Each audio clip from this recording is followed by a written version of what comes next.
today we're talking. It's the Scale Up Leader. We're talking about leadership secrets from Amazon and Google and other companies. I work with a lot of scale ups. Leadership secrets from Amazon and Google to help you lead at scale.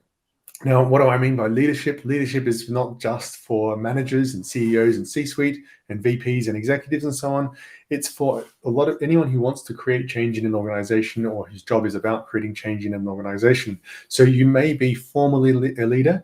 It's not just about how you lead your particular organization. In that case, it's about how you provide leadership around the organization, how you create momentum for change. But you may not be a manager. You may be an individual person. Maybe you're a product manager in particular, or a project manager, or someone else in the organization who has an idea about how the organization could get better, how the company could serve its clients better, or which markets it should go into. Whatever you have an idea about change. Maybe you have an idea about how the organization can help employees better, for example. So that's what we're talking about with leadership, with scale up. I'm really talking about as you grow an organization. Usually the organization is growing rapidly in scale ups, but this might be in a less of a scale up and more of a traditional company. You might be in a fast growing part of that organization, and you want to see how can I keep my influence, my ability to lead, provide leadership in this organization growing as fast as the organization is, and make sure my influence doesn't shrink. What we're going to talk about today is actually the business as usual. Business as usual, balancing operations and change. So what we're talking about here is when you have this situation, this is something that happens more for managers than for others, although it's important for product managers too. You have the daily whirlwind of operations, of things you're trying to do that happens every day. And this is actually something that happens for individuals in their individual roles as well. And you still have to make these decisions in those individual roles. Every day you have some stuff that needs to get done, but you also have change initiatives. Maybe they're OKRs or objectives and key results that you're trying to do, the strategy you're trying to implement change. Maybe that's innovation. Maybe it's just improvements to your operations. Maybe it's project work that you need to do while you're also doing your daily stuff. Now, if you're a team that is primarily focused on change, like you're project managing or your product team or an engineering team, you'll still find that there's operations that need to happen as well. And in fact, one of the most common challenges is how do I deal with, I'm in a product team and I want to do a major change to the engineering of my back end I need to restructure my code. I need to implement version 2, whatever it is. I need to upgrade everything so that in the future we can do everything better. But at the same time, the business is asking, how do I grow, maintain a trajectory of growth with some new features and so on? And you need to balance that. And so we're going to be talking about that question today. The basic thing with change is that you need to either decide or default. There's no other way with this. With balancing business operation and change, right? If you don't decide consciously how this is going to happen, then you're just defaulting. That's what happens. And what that means is that whoever's involved in this situation decides for themselves. And it might be based on what's most urgent at the time. It might be based on what's loudest. It might be based on what's shiniest. And this is a real challenge for engineering teams in particular, or product teams, because we're always attracted by the new idea. That's in some ways why we went into those roles.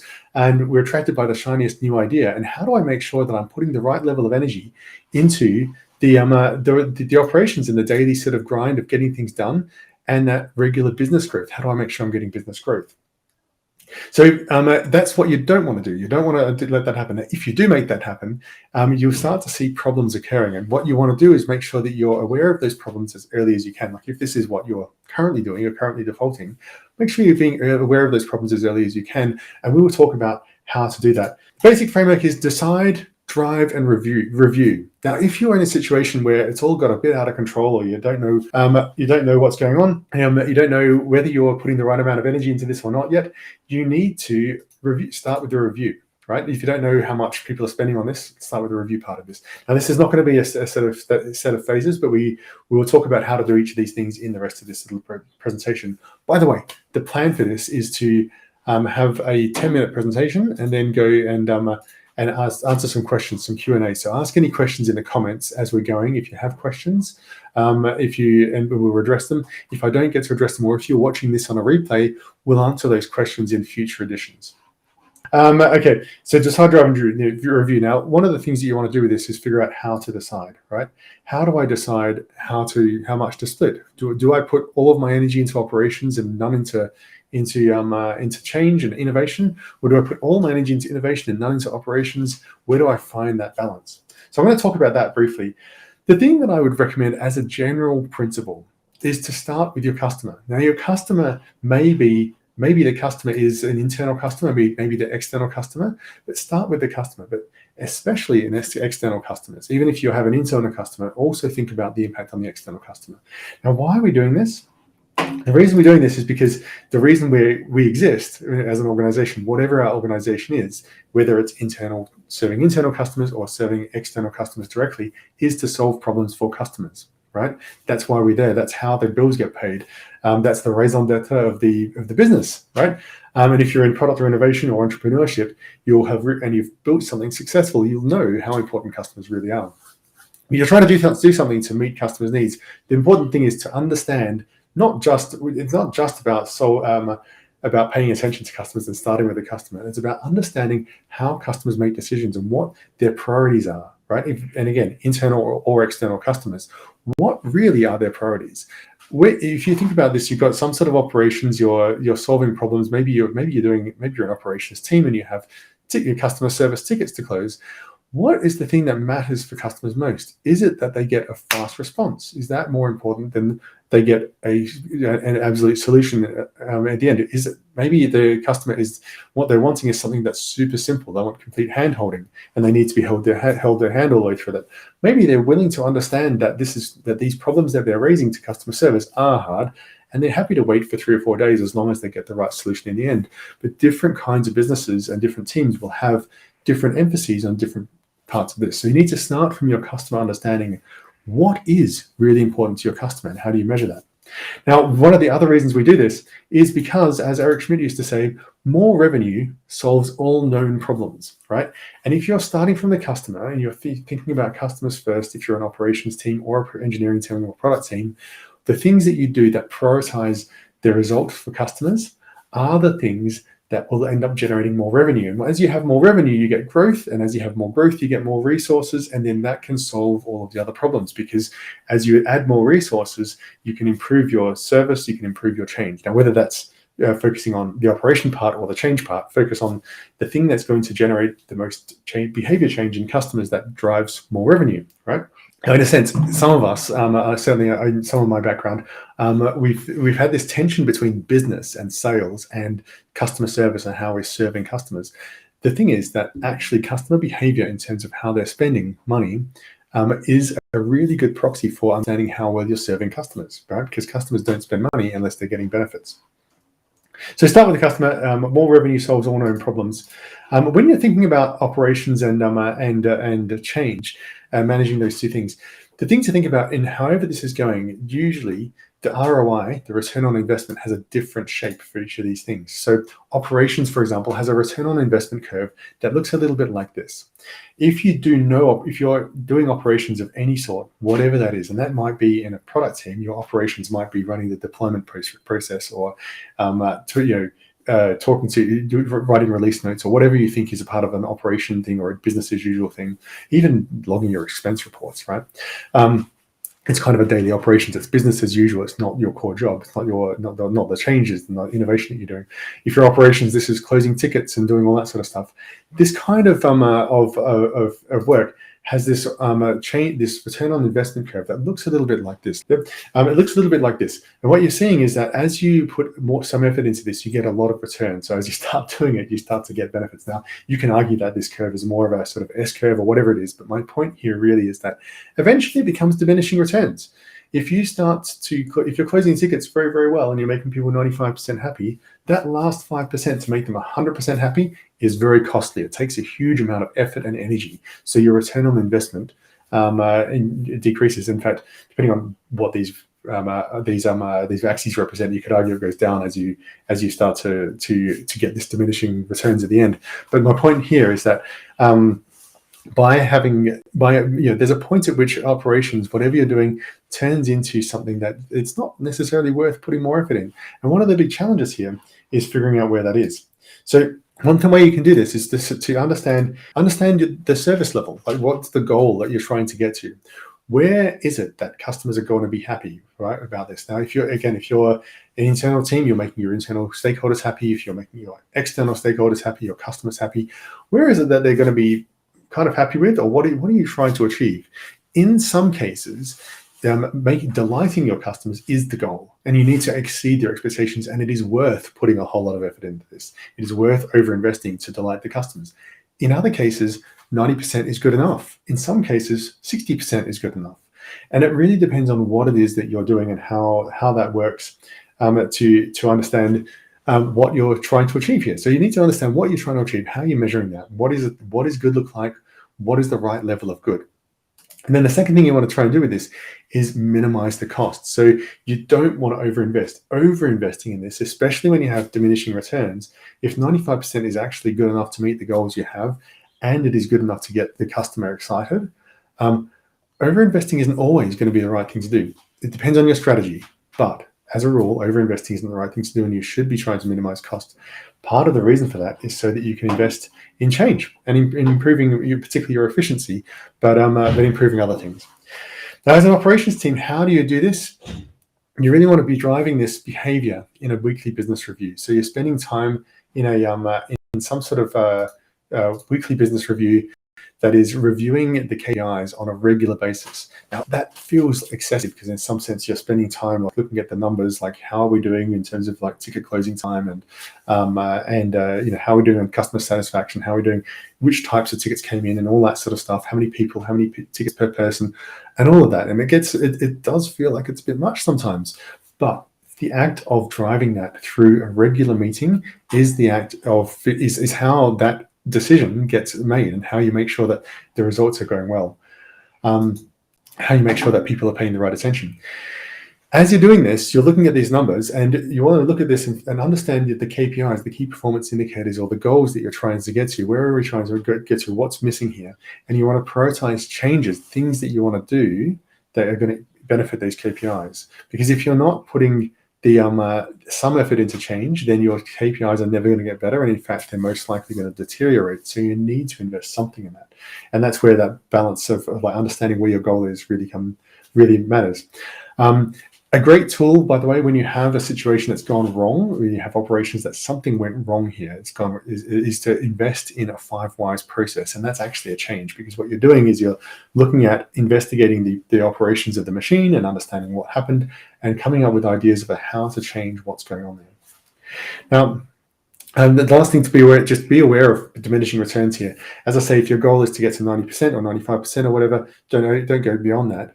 But sometimes it's worth consciously pulling back from that ideal, and so that you can release a relatively large amount of resources compared to the amount of reaching the goal you've got, so that you can free up time to go and make those improvements to the system, and to follow that 5 whys process, or to do a change that's going to give a return on investment.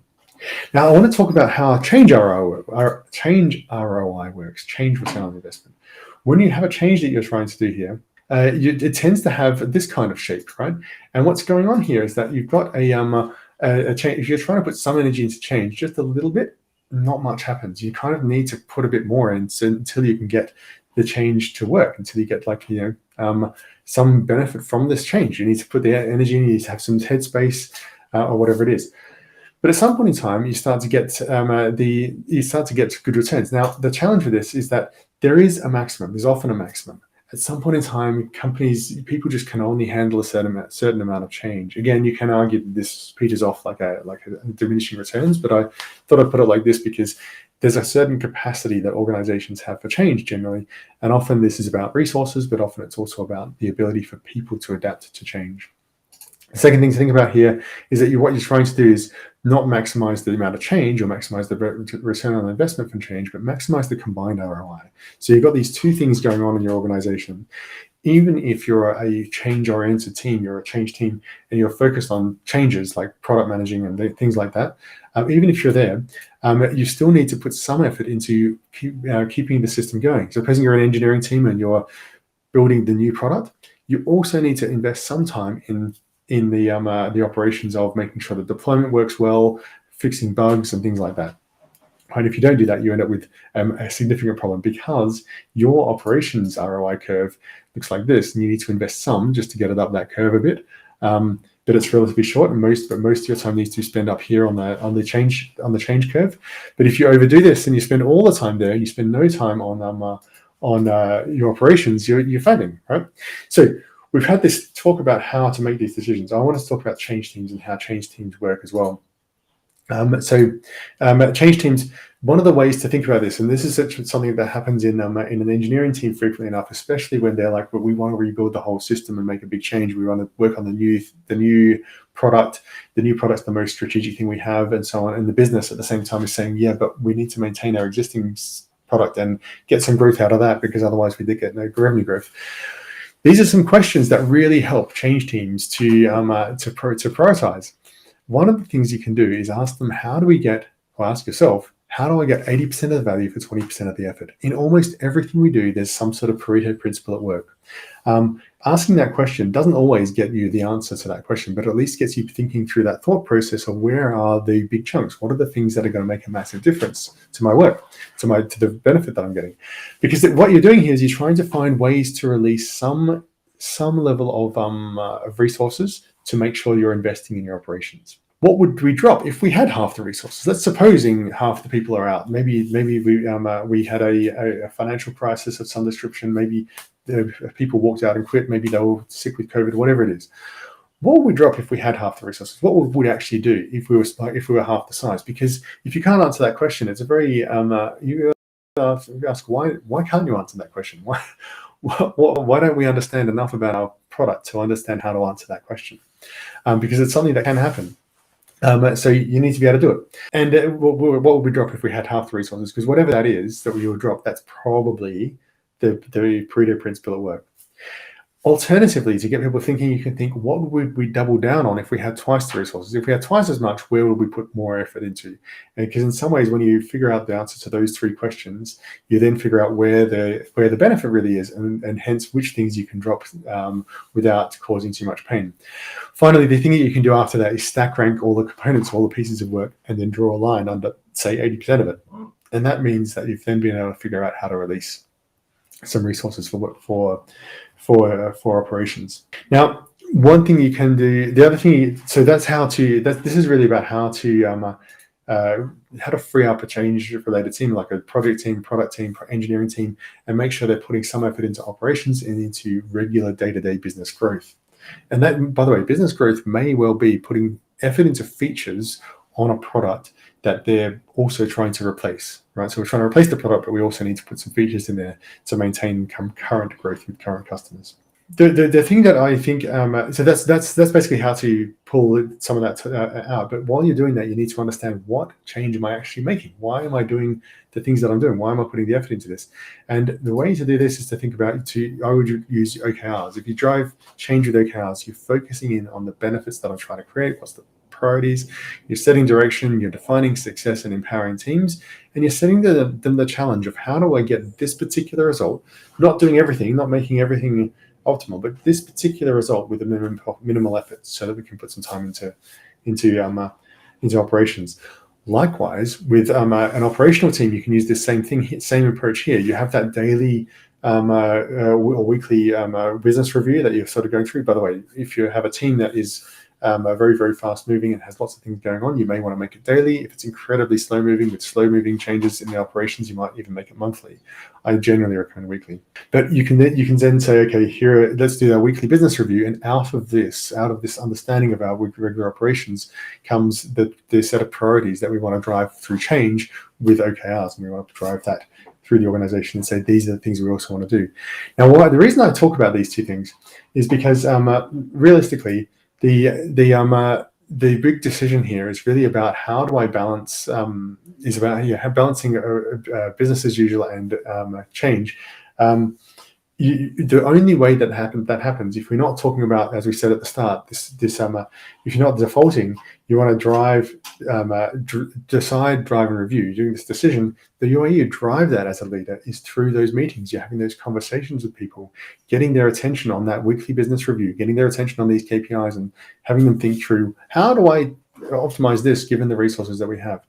or we're reviewing the OKRs. We're asking about progress plans and problems with our OKRs. What are we doing? Are we doing the right thing to meet this objective and that key result? And the review process it happens through the OKR cycle, because every quarter you do a review of like what should we be doing? What are our priorities really?